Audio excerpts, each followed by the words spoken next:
भूलो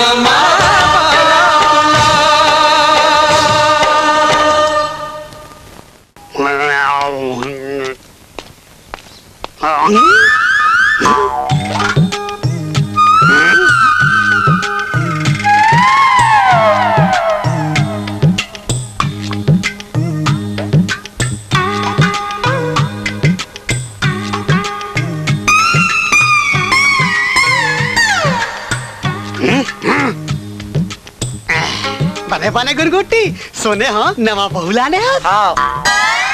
सब अच्छा है ना? वाह कैसे बात कर रहा था गेंदलाल, काबर अच्छा नहीं होई? अरे मोर बहुत लाखों में एक है, लाखों में। अरे नहीं नहीं, हमारे गांव में एक जन करोड़ों माल आ रही से।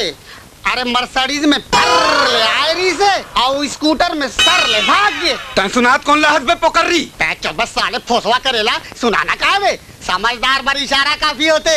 कैसे रे गुनगुट्टी? हाँ। अरे मनखेल कमाए खाए बार चहर जाल पड़ते की नहीं। एक हर मतलब ये नहीं हो कि कोनो अपन माँ बाप ला भुला जाही। अब घटिया आदमी मन के का है, घटिया बात सोची कैसे जी गुनगुट्टी?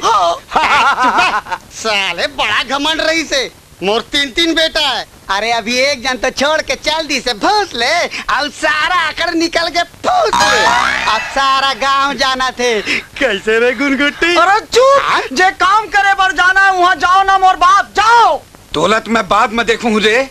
अबे तय मुलाकात दे साले मैं जानो बे।